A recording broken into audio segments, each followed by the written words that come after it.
दोस्तों, एक दिन मैं घर पर अकेली थी। फिर अचानक घर के दरवाजे पर किसी ने खटखटाया। जब मैंने जाकर दरवाजा खोला, तो मेरे सामने मेरे भाई के 4 दोस्त थे। उसके बाद 5 घंटे तक। मेरा नाम खुशी है और मेरी उम्र 24 साल है। लो, खाना खा लो। मैंने अपने भाई को देखते हुए कहकर उसके सामने खाना रखा। वो काम से अभी वापस लौटा था और नहाने धोने के बाद खाना खाने बैठ गया था। चटनी अभी मैं खाना देकर पलटी ही थी, तभी मेरे भाई ने सवालिया अंदाज में प्लेट में रखी रोटी के साथ बजाय सब्जी के चटनी को रखे देखकर कहा।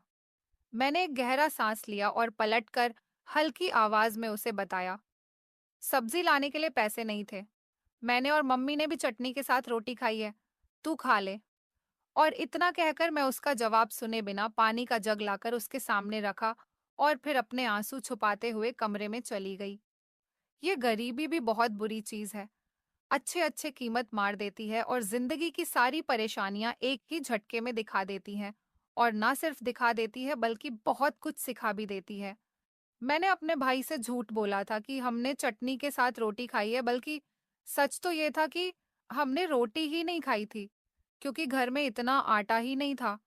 कई बार ऐसा होता था कि घर पर पैसे खत्म हो जाते और मुझे अपने भाई के सामने रोटी के साथ चटनी रखनी पड़ती थी। और कभी-कभी तो आटा भी नहीं होता था, तो हम लोग भूखे ही सो जाते थे। और भाई को मैं रोटी दे दिया करती थी, क्योंकि वह रात को काम पर से वापस आता था। हमने रोटी नहीं खाई और रोटी बचा ली, ताकि वह भाई को दी जा सके। कमरे में आकर मैंने अपनी बूढ़ी माँ को देखा, तो आकर उसके पैर दबाने लगी। मेरे पांव दबाते ही वह मुझे सदा खुश रहने की दुआएं देती हुई नींद के गहरी वादी में उतरने लगी। जबकि मैं गहराई से अपनी और अपने घरवालों की जिंदगी के बारे में सोचने लगी, जो सवार तो नहीं रही थी, बल्कि अब तो और ज्यादा मुश्किल होती जा रही थी। और जिंदगी मुश्किल होने के साथ साथ मेरा सब्र भी अब खत्म होता जा रहा था। दीदी, अभी मैं अपनी सोच में ही खोई हुई थी, जब अचानक अपने भाई की आवाज पर चौंक कर दरवाजे की तरफ देखने लगी, जहां पर खड़ा वह मुझे ही देख रहा था। उसे शायद कुछ बात करनी थी, तभी वह यहाँ आया था, वरना वह रात का खाना खाने के कुछ देर बाद सो जाता था। मैंने मुंह पर उंगली रखकर उसे चुप रहने को कहा, ताकि मम्मी उठ न जाएं, और फिर खुद धीरे से उठकर उसकी तरफ बढ़ी। कमरे का दरवाजा बंद करके बाहर आई और कहा कि हाँ बोलो, क्या बात है। मैंने सवालिया नजरों से उसे देखा, तो वह अपनी शर्ट की जेब से कुछ निकालने लगा और फिर वह चीज निकालकर मेरी तरफ बढ़ाई, तो मेरे चेहरे पर खुशी के रंग चमक उठे, क्योंकि वह पैसे थे 3,000 रुपए, जिससे हमारा एक हफ्ता तो आराम से निकल जाता था। मैंने उससे कहा कि तुझे मजदूरी मिली है। मैंने नरमी से अपने भाई की पीठ थपथपाकर पूछा, तो उसने सर हिला दिया और फिर कुछ कहे बिना ही अपने कमरे में चला गया। मैंने अपने कमरे में आकर पैसे संभाल कर रखे और खुद भी अपने पलंग पर सोने के लिए लेट गई। पैसे आ गए थे, तो मेरी फिक्र भी कुछ खत्म हो गई थी। लेकिन यह सोच जरूर मेरे दिमाग में आई थी कि गरीब होना खुद में एक बेइज्जती की बात है, जिससे हम पहले से ही दो चार हैं। मेरी आंखों के सामने मेरी जिंदगी के बहुत साल गुजरने लगे थे, जो मुझे एक भी खुशी अब तक नसीब नहीं हुई थी, बल्कि सारी जिंदगी गम में ही गुजरी थी। मैंने जब से होश संभाला था, खुद को एक गरीब से घर में पाया। उस घर में जिस घर में मेरे पापा, मेरी मम्मी, मेरा भाई और मैं रहती थी। मेरा भाई मुझसे मेरा भाई मुझसे 6 साल छोटा था, और उसके अलावा मेरा और कोई भी भाई बहन नहीं था। मेरी मम्मी पापा पढ़े लिखे नहीं थे। मम्मी घर संभालती और पापा मेहनत मजदूरी करके हमारा पेट पालते। उनके पढ़े लिखे ना होने की वजह से ना तो मैं पढ़ाई कर पाई और ना ही मेरा भाई। मेरे पापा एक बहुत कठोर इंसान थे, जिनको छोटी छोटी बात पर गुस्सा आ जाता था, और वो गुस्सा हम तीनों पर उतरता, क्योंकि किसी और पर पापा का बस नहीं चलता था। हम लोग गरीब थे, तभी मेरे मम्मी और मेरे पापा के रिश्तेदारों का हमारे घर पर आना जाना ना के बराबर था। मेहमान भगवान होते हैं, लेकिन हम जैसे गरीबों के लिए तो वो शैतान बन जाते हैं, जिनकी खातिर वगैरह के लिए हमें किसी से उधार लेना पड़ता था। तभी मेहमानों के न आने पर हम लोग बहुत ज्यादा खुश होते थे।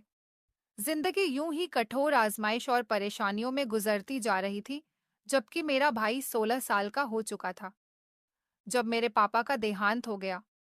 वह गुस्से वाले और कठोर दिल ही सही, मगर वह हमारे पापा थे, जिन्होंने सारी जिंदगी बहुत मेहनत करके हमें पाला, और अब उनका साया हमारे सर के ऊपर से उठ गया था। पापा के मरने के बाद हमारे हालात बहुत ज्यादा खराब हो गए, जिसकी वजह से मम्मी बीमार रहने लगी। पहले मैं बुनाई सिलाई कर लेती थी, लेकिन अब घर की सारी जिम्मेदारी मुझ पर ही आ पड़ी थी।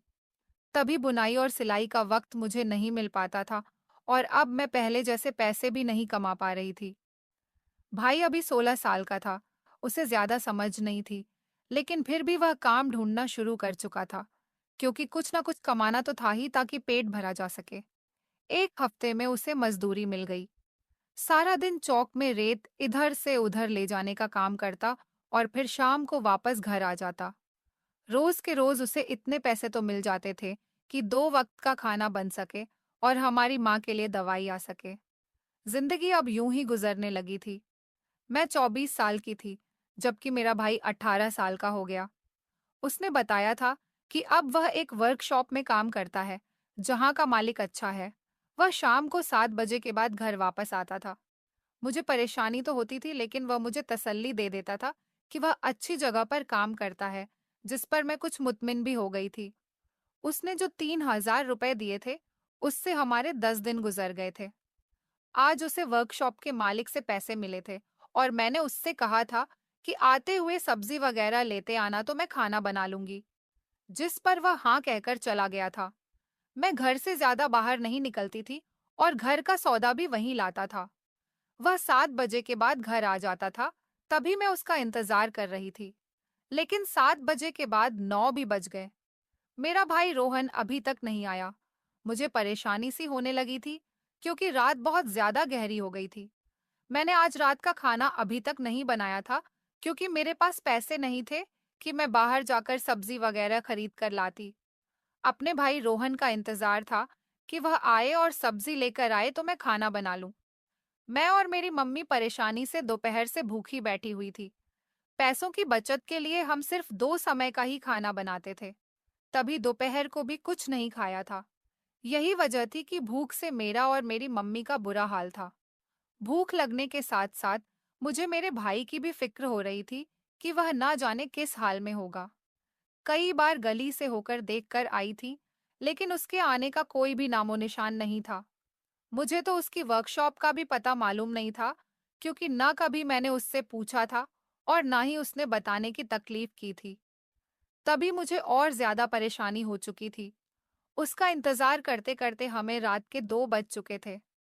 मैं और मेरी मम्मी अभी तक भूखी बैठी भाई के आने का इंतजार कर रही थी, और वह जब तक घर नहीं आया था, अचानक दरवाजा बजा तो मैं खुश हो गई कि शायद रोहन आ गया है। मेरी मम्मी ने कहा कि जरा जल्दी देख। उसे तो मैं भागती हुई दरवाजे के पास गई कि भाई आ गया है, तो उसे ज्यादा देर दरवाजे पर खड़ा नहीं रखूं। उसके आने की खुशी और परेशानी कम होने पर मैंने तेजी से बिना पूछे दरवाजा खोल दिया कि इस समय तो वही घर पर आया होगा। लेकिन सामने 4 लड़कों को देखकर मैं बहुत हैरान हो गई। वह कौन थे और कौन नहीं, मैं बिल्कुल नहीं जानती थी। तभी मुझे और ज्यादा घबराहट होने लगी, और मैंने तेजी से दरवाजा बंद करना चाहा ताकि वह लोग अंदर ना आए। लेकिन उनमें से एक ने दरवाजा बंद करने से पहले ही दरवाजे में अपना पैर अटका करके मेरी तरफ धकेला, तो मैं लड़खड़ा कर पीछे हुई और तेजी से अपनी माँ की तरफ भागने लगी, जो हांफती हुई, कांपती हुई मेरी तरफ आ रही थी। लेकिन उनकी मेरी तरफ पहुंचने से पहले ही उन 4 लड़कों में से एक लड़के ने मुझे मेरे हाथों से पकड़ा और मुझे अपने साथ घसीटते हुए बाहर ले जाने लगा। मैं शोर मचाना चाहती थी ताकि मोहल्ले में से कोई मेरी मदद के लिए आ जाए। मेरी माँ दूर से जमीन पर बैठी बेबसी से मुझे देख रही थी। वह पहले ही बीमार थी। मेरी क्या मदद कर सकती थी? वह मुझे घसीटते हुए गाड़ी में अपने साथ बिठाकर ले गए। खतरा महसूस करते हुए मैंने शोर मचाने के लिए मुंह खोलना चाहा, लेकिन तभी उस लड़के ने मेरे हाथ को टाइट से पकड़ा तो मैं कराहने लगी। वह बोला कि अगर तूने जरा भी शोर मचाया तो तेरी इज्जत यहीं पर तार तार करके फेंक देंगे। उनकी धमकी सुनकर मैं डर कर रह गई। वह 4 लड़के थे, ताकत में मुझसे कई गुना ज्यादा बड़े। वह चाहते तो क्या कुछ नहीं कर सकते थे मेरे साथ, और मैं अपना बचाव भी नहीं कर पाती। तभी इज्जत के डर से मैं चुप रह गई और बिल्कुल भी शोर नहीं मचाया, क्योंकि मुझे अपनी जान से बढ़कर अपनी इज्जत प्यारी थी। दिल माँ के लिए परेशान था तो दिमाग आने वाले वक्त से मुझे समझ में नहीं आ रहा था कि यह लोग आखिर है कौन और मुझसे क्या चाहते हैं। हमारी तो किसी से कोई दुश्मनी भी नहीं थी, जो कोई हमारा दुश्मन बनता। मैं नहीं सोच में थी, तभी गाड़ी एक झटके से रुकी। यह कोई सुनसान और वीरान इलाका था। वह लोग मुझे गाड़ी से उतारकर एक कच्चे और पुराने घर में लेकर आ गए और फिर मुझे कच्चे कमरे में ले गए। डर की वजह से मेरा पूरा जिस्म कांप रहा था और मैं दिल ही दिल में मंत्र का जाप करके भगवान से अपनी और अपनी इज्जत की हिफाजत की दुआ मांग रही थी। कमरे में लाने के बाद उन्होंने मुझे छोड़ा और बोले कि जब तक साहब नहीं आ जाते, तब तक इस लड़की के पास कोई नहीं जाएगा। उनकी बातें सुनकर मेरे दिमाग में कई सवाल आने लगे। पता नहीं उनका क्या मकसद था और किस मकसद को पूरा करने की वजह से यह मुझे यहाँ पर लेकर आए थे। लेकिन अब एहसास हो रहा था कि शायद मुझे बर्बाद करने के लिए यहाँ पर लेकर आए थे। इस बात का एहसास होते ही मैं बहुत रोने लगी।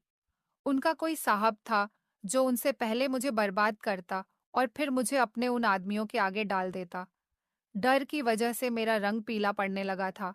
तभी मैंने हिम्मत करते हुए अपने सामने खड़े लड़के को जोर से धक्का दिया, लेकिन तभी मेरी छोटी दूसरे लड़के के हाथ में आई। बाल खींचने की वजह से मेरी जोरदार चीख निकल गई। उस लड़के ने मुझे पीछे की तरफ धक्का दिया तो मैं जोर से दीवार से टकराकर नीचे जमीन की तरफ गिर गई। मेरी चीख बहुत दर्द भरी थी। उसने कहा कि भागने की कोशिश करती है, जान ले लूंगा तेरी। जिस लड़के को मैंने धक्का देकर भागने की कोशिश की थी, उसने मेरे सामने आकर खड़े होकर बेहद गुस्से से कहा, जिस पर मैं डरकर दीवार से चिपक कर बैठ गई और रोते हुए उनके सामने हाथ जोड़ने लगी और उनसे प्रार्थना करने लगी कि वो मुझे जाने दे।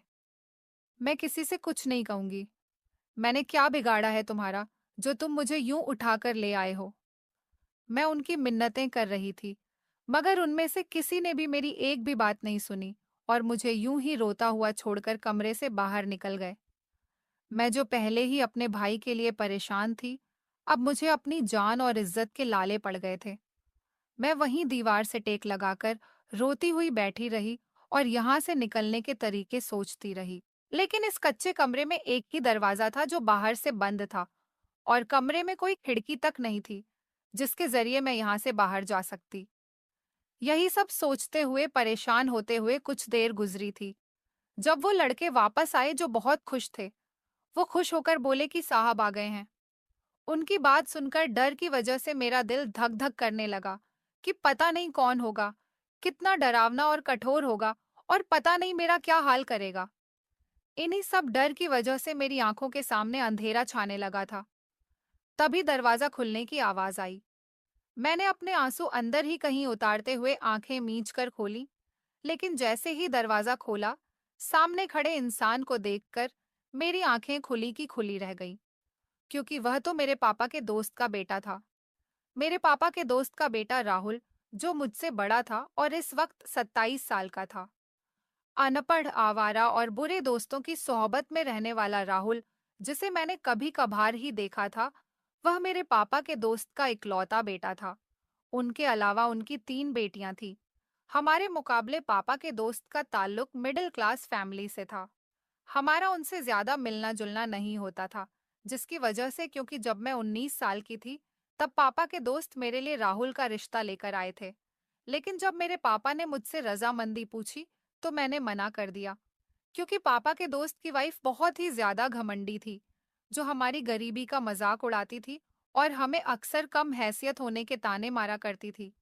हम गरीब थे तो इसमें हमारी क्या गलती थी? दौलत और अमीरी इंसान की किस्मत में लिखी होती है। अगर वह हमारी किस्मत में नहीं थी, तो हम बुरे या बेकार तो नहीं हो गए थे, मगर पापा के दोस्त की वाइफ हमें बेकार ही समझती थी। यही वजह थी कि मेरी उनसे बिल्कुल भी नहीं बनती थी। मेरे इनकार को वजह बनाकर उन्होंने हमसे ताल्लुक ही खत्म कर दिया और हमसे मिलना जुलना बिल्कुल बंद कर दिया।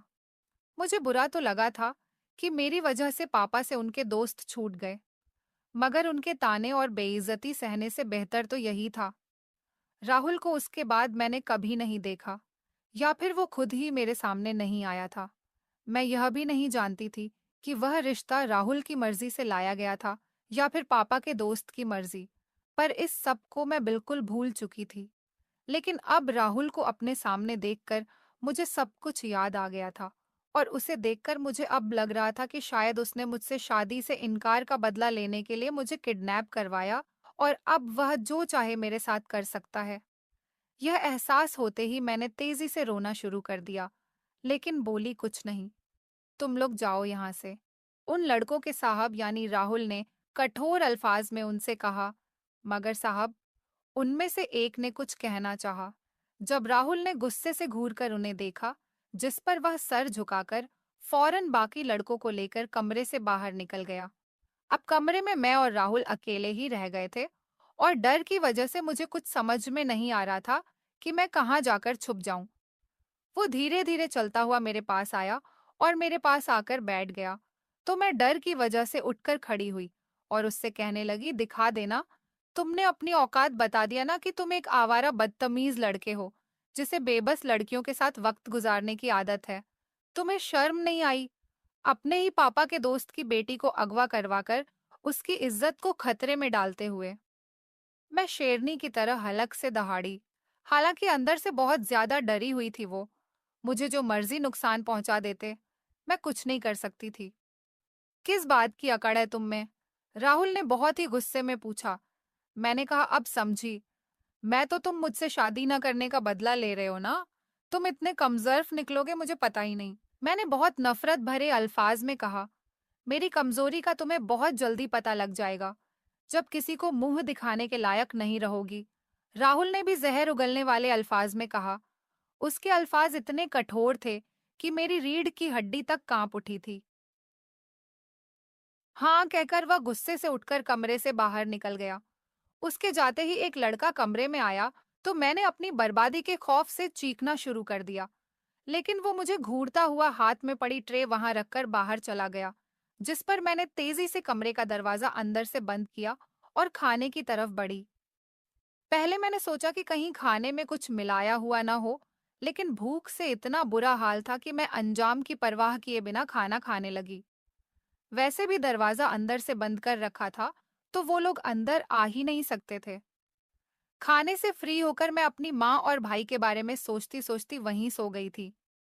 फिर मेरा हर दिन, हर लम्हा, हर वक्त इसी डर के साथ गुजरने लगा कि अभी कोई आएगा और मैं बर्बाद होकर रह जाऊंगी।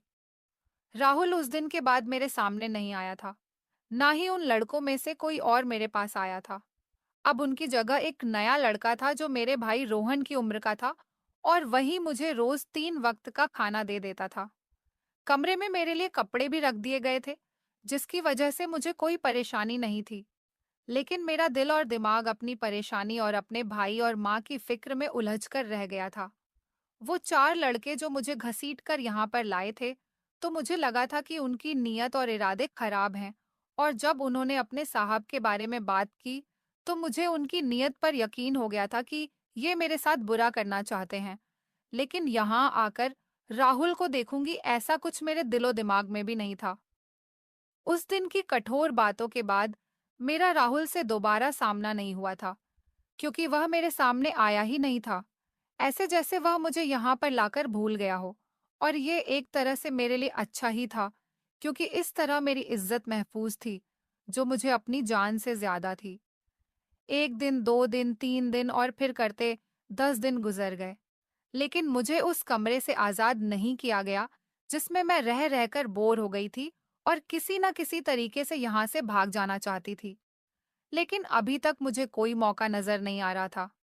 शाम को मुझे यहाँ पर कैद हुए 10 दिन हो चुके थे। तभी इस शाम दरवाजा खुला। अंदर आने वाले इंसान को देखकर मैं चौंकने के साथ साथ बेयकीन भी रह गई, क्योंकि आने वाला कोई और नहीं बल्कि मेरी मम्मी थी, जिसका यहाँ पर आने का मैं सपने में भी नहीं सोच सकती थी। अपनी मम्मी को देखकर मैं रोते हुए उनसे लिपट गई और उन्हें बताने लगी कि यह दिन मैंने कितनी परेशानी और मुश्किलों से बिताए हैं।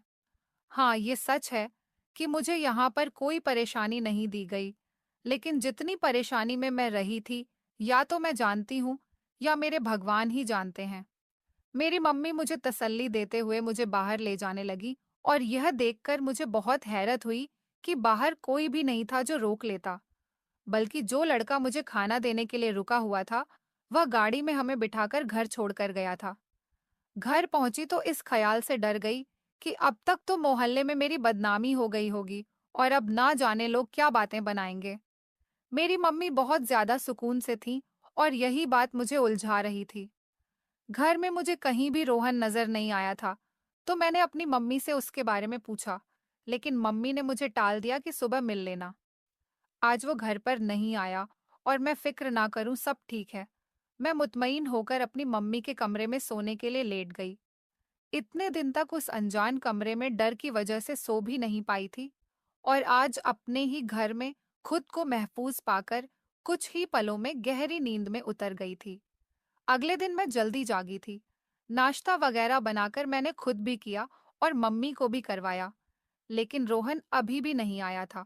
मैंने मम्मी से अपनी परेशानी का बताया कि मोहल्ले वाले न जाने क्या बातें बनाएंगे, और यह भी पूछा कि उन्होंने मुझे ढूंढा कैसे।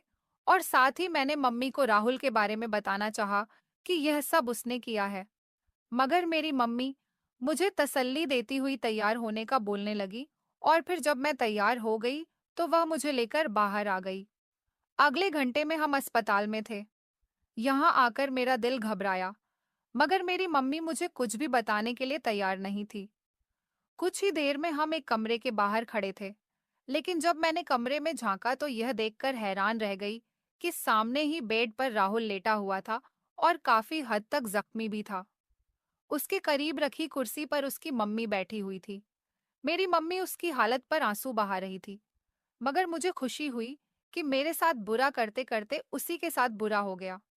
मैंने अपनी मम्मी को रोने से रोका और बताया कि राहुल ने मेरे साथ क्या करने की कोशिश की, जिस पर मेरी माँ ने मुझे डांटा और बहुत नरम लहजे में राहुल से हमदर्दी जताते हुए कहने लगी, रोहन किसी वर्कशॉप में काम करता था, मगर सारे पैसे घर पर नहीं देता था, बल्कि वह जुआ खेलने लगा था। जुए में पैसे लगाता और हार जाता, लेकिन अगली बार फिर पैसे लगाता। वह जुए की बुरी लत का बहुत बुरी तरह से शिकार हो गया था। सब उसके बुरे दोस्तों की बुरी सोहबत का असर था। वह हमसे छुपाकर यह सब करता था, तभी घर में हम सब भूखे होते थे। और यही नहीं, वह नशा भी करने लगा था। लेकिन एक दिन वह रोता हुआ राहुल के पास गया, क्योंकि हमारा रिश्ता बेशक राहुल और उसके घर वालों के साथ खत्म हो गया था, मगर रोहन राहुल से बात करता था, क्योंकि वह राहुल को बहुत अच्छा समझता था। और वह वाकई बहुत अच्छा था अभी, क्योंकि तुमसे शादी ना होने के बाद वह बहुत सुधर गया था, अच्छी जगह नौकरी करने लगा था। लेकिन अभी तक उसने शादी नहीं की थी।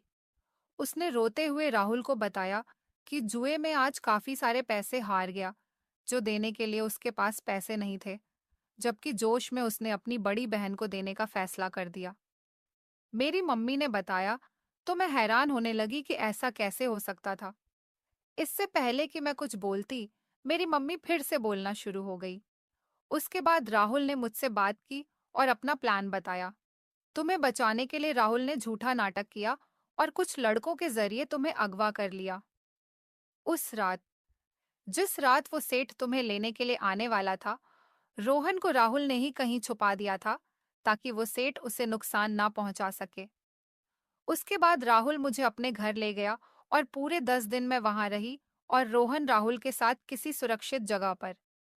राहुल ने तुम्हें इसलिए छुपाया था ताकि वो सेठ तुम तक ना पहुंच सके, और फिर उस सेठ पर केस कर दिया कि उसने तुम्हें अगवा किया हुआ है, क्योंकि उसने रोहन को धमकी दी थी कि उसकी बहन को उठा लेगा। पुलिस को उसके खिलाफ और भी सबूत मिल गए, जुआ खेलने और चोरी चकारी के, जिस पर बाद में पुलिस ने उसे गिरफ्तार कर लिया। और ऐसे ही 10 दिन में ही सब कुछ ठीक हो गया। लेकिन सेठ के दोस्त ने राहुल का एक्सीडेंट करवा दिया, जिसकी वजह से वो आज अस्पताल में पड़ा है। और ये सब सिर्फ इसलिए कि वह तुम्हें और हमें उस सेठ से महफूज करना चाहता था। रोहन का इलाज चल रहा है और 3 महीने के अंदर वह भी घर वापस आ जाएगा। मेरी माँ सारी बात बताकर जब चुप हुई तो मैं बहुत रोने लगी। मैंने राहुल को इतना गलत समझा था। उसने तो मेरी खातिर अपनी जान दांव पर लगा दी थी। मैं अपनी मम्मी के साथ कमरे में गई। पापा के दोस्त और उनकी वाइफ का व्यवहार मेरे साथ अच्छा था, जिस पर मुझे बहुत खुशी हुई। राहुल नींद से जागा तो मैंने उसका धन्यवाद किया, जिसने मेरे लिए इतना खतरा मोल लिया था। मैं उसका एहसान मान रही थी, जिस पर वह धीरे से मुस्कुराया और बोला कि जिनसे मोहब्बत हो, उन पर एहसान नहीं किए जाते, बल्कि यह तो मोहब्बत करने वालों के ऊपर फर्ज है कि वह जिससे मोहब्बत करते हैं, उसके दिलो जान से हिफाजत करें। उसकी बात सुनकर मुझे एहसास हुआ कि वह मुझसे मोहब्बत करता था, तभी मुझसे शादी करना चाहता था। मैं चुप हो गई और फिर उसका शुक्रिया अदा करके मैं मम्मी के साथ घर वापस आ गई। 3 महीने बाद रोहन भी घर वापस आ गया, मेरे पापा के दोस्त की वाइफ। एक बार फिर मेरा रिश्ता लेकर घर पर आई और इस बार हमने मना नहीं किया, जिस पर 2 महीने के अंदर अंदर मेरी और राहुल की शादी हो गई। रोहन भी सुधर गया था और राहुल ने किसी अच्छे काम पर लगवा दिया था। रोहन ने भी मुझसे माफी मांगी थी, जिस पर मैंने उसे और इस सबको उसकी नादानी समझकर माफ कर दिया। अब मैं चैन और सुकून से थी और अब मैं राहुल के साथ हंसी खुशी जिंदगी गुजार रही हूँ। लेकिन कभी कभी सोचती हूँ कि अगर राहुल ना होता तो मेरा क्या होता, मगर भगवान का करम था कि उसने मुझे राहुल जैसा हमसफर दिया था। तो दोस्तों, उम्मीद करती हूँ आपको हमारी कहानी पसंद आई होगी। कहानी पसंद आई है तो वीडियो को लाइक करें। चैनल पर नए हैं तो चैनल को सब्सक्राइब करें और नोटिफिकेशन को ज़रूर दबाएं ताकि अगली अपडेट सबसे पहले आपको मिले। धन्यवाद।